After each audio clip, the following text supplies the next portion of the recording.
दोस्तों नमस्कार, मैं हूं शैलेंद्र सिंह और आप देख रहे हैं हमारा यूट्यूब चैनल शब्द शैलेंद्र सिंह।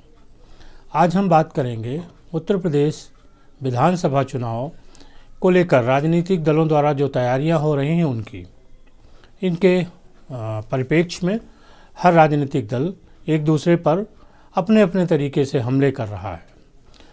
आज गोरखपुर में प्रधानमंत्री नरेंद्र मोदी ने समाजवादी पार्टी पर हमला करते हुए कहा है कि जो लाल टोपी वाले लोग हैं इनको लाल बत्ती चाहिए। लाल बत्ती क्यों चाहिए, इसका उन्होंने एक विस्तार से विवरण दिया है। तो सबसे पहले हम आपको सुनवाते हैं प्रधानमंत्री का दिया गया वो भाषण, फिर हम आगे ये बताते हैं कि आखिर लाल बत्ती को लेके प्रधानमंत्री ने क्यों लाल टोपी को जोड़ा और लाल टोपी के डर से उत्तर प्रदेश के लोगों को क्या समझाने की कोशिश की। प्रधानमंत्री जी का ये वीडियो सुनिए। कि लाल टोपी वालों को लाल बत्ती से मतलब रहा है, उनको आपके दुख तकलीफ से कोई लेना देना नहीं है। ये लाल टोपी वालों को सत्ता चाहिए, घोटालों के लिए, अपनी तिजोरी भरने के लिए, अवैध कब्जों के लिए, माफियाओं को खुली छूट देने के लिए। लाल टोपी वालों को सरकार बनानी है आतंकवादियों पर मेहरबानी दिखाने के लिए, आतंकियों को जेल से छुड़ाने के लिए।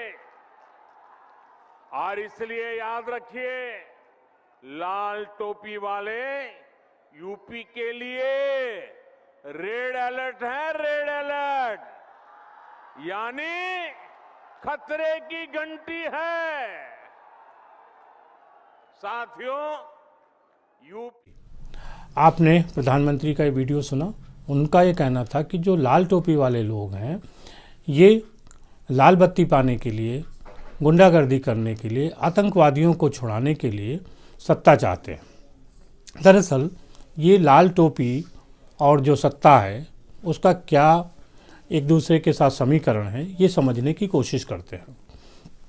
दरअसल जो लोग समाजवादी पार्टी की राजनीति को जानते हैं तो वो समझ सकते हैं कि इसकी जो बुनियाद थी वो मुलायम सिंह यादव ने रखी थी। मुलायम सिंह यादव का जो राजनीतिक जीवन है उसके दो हिस्से किए जा सकते हैं। पहला हिस्सा वो है जिसमें वो सोशलिस्ट पार्टी के नेता के रूप में, सोशलिस्ट पार्टी के कार्यकर्ता के रूप में लोगों के बीच गए और उस समय उनके जो गुरु थे वो सोशलिस्ट पार्टी यानी जो समाजवादी चिंतक या समाजवादी विचारधारा के लोग थे वो थे। उनमें एक बड़ा नाम चौधरी चरण सिंह का था, जो उत्तर प्रदेश के रहने वाले थे, प्रधानमंत्री बने और एक तरीके से वो मुलायम सिंह के गुरु थे। चौधरी चरण सिंह की जो राजनीति थी वो किसी जाति विशेष की नहीं थी। उनके पास किसानों के मुद्दे थे, वो किसानों की राजनीति करते थे। मजलूम, गरीब और दबे कुचले जो लोग थे इनकी राजनीति करते थे और इसी राजनीति को सोशलिस्ट पार्टी करती थी। मुलायम सिंह यादव जब चरण सिंह के साथ जुड़े तो एक उन्होंने उनके शिष्य के रूप में अपनी राजनीति को आगे बढ़ाया और जो मुद्दे चौधरी चरण सिंह के थे उन्हीं मुद्दे को लेके वो आगे बढ़े। इसके बाद चौधरी चरण सिंह जब नहीं रहे और जो उनकी पार्टी लोकदल थी उसका विभाजन हुआ, तो लोकदल के विभाजन के बाद एक धड़ा मुलायम सिंह के साथ चला गया और दूसरा उनके बेटे अजीत सिंह के। ये एक अलग कहानी है, उसको फिर कभी विस्तार में आपको बताएंगे।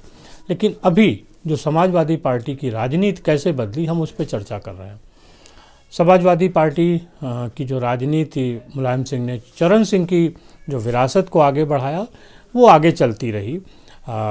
लोक दल का विलय जनता दल में हुआ, फिर जनता दल के बाद जब मुलायम सिंह ने अपनी राजनीति शुरू की और समाजवादी पार्टी का गठन किया, उस समय ये एक उनको लगा कि अब उनको अपना एक वोट बैंक बनाना चाहिए और ये वोट बैंक जो बना वो बना समाजवादी पार्टी में यादव और मुस्लिम गठजोड़ को लेके। MY समीकरण के सहारे समाजवादी पार्टी ने अपनी आगे की राजनीति शुरू की। इस राजनीति में सोशलिस्ट पार्टी की जो विचारधारा थी, उसके साथ जो जुड़े हुए तमाम और जातियां थीं, जिनमें दलित था, पिछड़ा था, अति पिछड़ा था, वो धीरे धीरे समाजवादी पार्टी से अलग हो गया।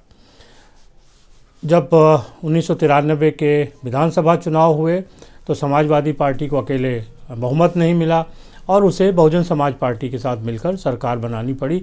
मुलायम सिंह यादव मुख्यमंत्री बने।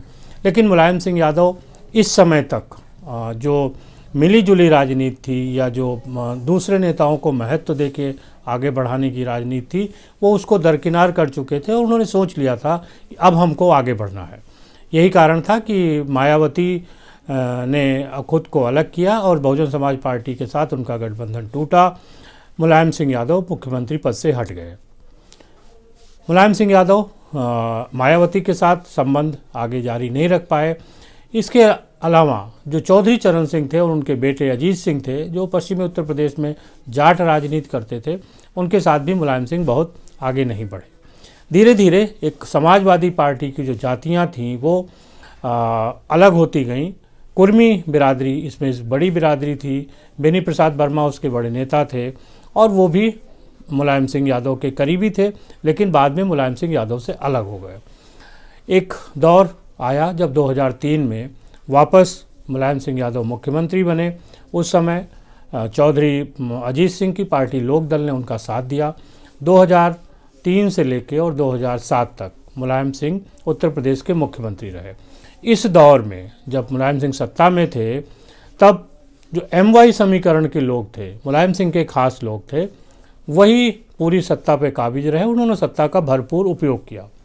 अमर सिंह का नाम यहाँ जरूर लिया जाता है और कहा जाता है कि मुलायम सिंह यादव क्षत्रियों को भी अपने साथ जोड़ते थे। लेकिन एक बात यहाँ देखने वाली है कि अमर सिंह की जो राजनीति थी वो क्षत्रिय होने के नाते नहीं थी। ना समाजवादी पार्टी में अमर सिंह का महत्व तो क्षत्रियों के नाते था। अमर सिंह का महत्व इसलिए था कि वो एक बड़े गठजोड़ कर सकते थे, वो मुलायम सिंह को राष्ट्रीय राजनीति पर ले जा सकते थे, वो तमाम बड़े दलों के साथ समाजवादी पार्टी को जोड़ रहे थे। एक तरीके से वो एक प्रबंधन से जुड़े हुए थे। ठाकुर राजनीति कहने भर की थी, लेकिन मुलायम सिंह ने कभी ठाकुर राजनीति को आगे नहीं बढ़ाया। ब्राह्मण राजनीति जो लोग थे, ब्राह्मण नेता थे, उनको भी मुलायम सिंह ने कभी बहुत प्रमुखता नहीं दी। लेकिन एक उन्होंने अम्ब्रेला जरूर बनाया था जिनमें इन जातियों को थोड़ा महत्व देते रहे, जिसकी वजह से एक ये लोग चलते रहे। एक जो फैब्रिकेशन किया मुलायम सिंह यादव ने, उसमें MY अपर हैंड जरूर था, लेकिन बाकियों को बहुत ज़्यादा दिक्कत नहीं थी।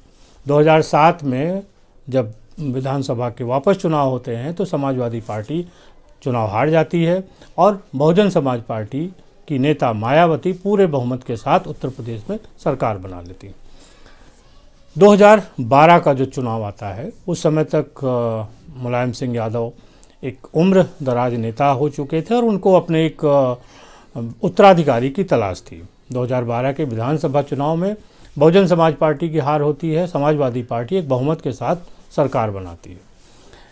यहाँ पे फिर पेच होता है कि आखिर मुलायम सिंह यादव अपना उत्तराधिकारी किसको बनाएंगे। मुलायम सिंह यादव जिन्होंने कभी चरण सिंह के साथ राजनीति की, लेकिन उनके वो विश्वास पात्र नहीं रहे, उन्होंने लोकदल को तोड़ा। फिर इसके बाद जब बहुजन समाज पार्टी के साथ सरकार बनाई तो वहाँ भी वो गठजोड़ आगे नहीं चला और बहुजन समाज पार्टी मायावती अलग हो गई। मुलायम सिंह यादव अब एकला चलो की राह पे थे। वो नेतृत्व भी खुद का चाहते थे और पार्टी पर प्रभाव भी चाहते थे। 2012 में जब उत्तराधिकारी चुनने का नंबर आया तो मुलायम सिंह यादव ने अपने बेटे अखिलेश यादव को अपना उत्तराधिकारी चुना। 2012 में अखिलेश यादव मुख्यमंत्री बने। ये जो पुत्र प्रेम था जिसके कारण समाजवादी पार्टी का आगे चलकर विघटन हो गया, एक तरीके से इसी दौर में वो राजनीति आगे बढ़ी जिसकी बात आज प्रधानमंत्री नरेंद्र मोदी ने की कि लाल टोपी से आप सावधान रहिए। अखिलेश यादव के सफ़र पर चलने के समय जब अखिलेश यादव मुख्यमंत्री बन गए, उस समय जो समाजवादी विचारधारा थी वो पूरी तौर से हाशिए पर चली गई और लोग अखिलेशवादी हो गए। जो समाजवाद था वो अखिलेशवाद में बदल गया। उनकी एक यूथ ब्रिगेड थी, उस यूथ ब्रिगेड के लोग थानों पे उनका प्रभाव चलता था। MY समीकरण को लेके थानों पर प्रभाव था, जहाँ जो एक डराने वाली बात थी और जिसको आज भी उत्तर प्रदेश के लोग जानते हैं कि थानों पर किस तरीके से MY समीकरण का राज चलता था, जिसकी बात आज प्रधानमंत्री नरेंद्र मोदी ने की है।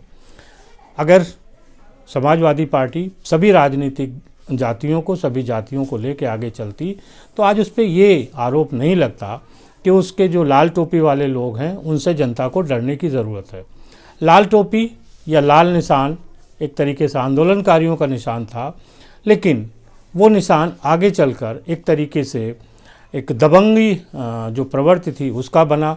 मुख्यमंत्री जो उत्तर प्रदेश के हैं योगी आदित्यनाथ, उन्होंने कहा है कि जिस भी गाड़ी में समाजवादी पार्टी का झंडा लगा हो, आप उसमें समझ लीजिए कि कोई बड़ा गुंडा उसमें जा रहा है। ये जो एक कल्पना थी, ये 2012 से और 2017 जो अखिलेश की सरकार चली, उन्होंने बहुत सारे अच्छे काम किए, लेकिन अगर वो कहीं पे फेल हुए तो वो सबसे बड़ा कारण वही था कि उनके कार्यकर्ता जो झंडा समाजवादी पार्टी का लगा के चलते थे और लाल टोपी लगा के चलते थे, उन्होंने अपना एक अलग साम्राज्य स्थापित किया। उस साम्राज्य को लेके उत्तर प्रदेश के लोगों में भय था और उस भय के कारण ही 2017 का विधानसभा चुनाव हुआ तो अखिलेश यादव बुरी तरीके से चुनाव हारे और सत्ता से बाहर हुए। अगर 2017 के चुनाव के बाद के विधानसभा के चुनाव की बात करें, लोकसभा चुनाव की बात करें, तो बहुत सारे तालमेल किए अखिलेश यादव ने। मायावती के साथ भी किया, जिसके लिए माना जाता था कि जब दलित और पिछड़ा एक साथ जुट जाएगा तो भारतीय जनता पार्टी साफ हो जाएगी। ऐसा नहीं हुआ। कांग्रेस के साथ भी उन्होंने तालमेल किया लोकसभा चुनाव में, वहाँ भी उनको कोई सफलता हासिल नहीं हुई। बेसिक जो दिक्कत है वो यही है कि जो डर आज प्रधानमंत्री दिखा रहे हैं, इस डर की जड़ों में वो काम है जो 2012 से लेके 2017 तक समाजवादी पार्टी के कार्यकर्ताओं ने किए, और ये डर आज भी जनता के बीच है। इसी डर को भुलाने की कोशिश आज प्रधानमंत्री नरेंद्र मोदी ने की है। जनता को वो डर दिखाया है कि अगर समाजवादी पार्टी की सरकार आती है तो लाल टोपी वालों का आतंक, लाल टोपी वालों की दबंगई उत्तर प्रदेश में फिर से आएगी। आप क्या सोचते हैं, ज़रूर बताइएगा।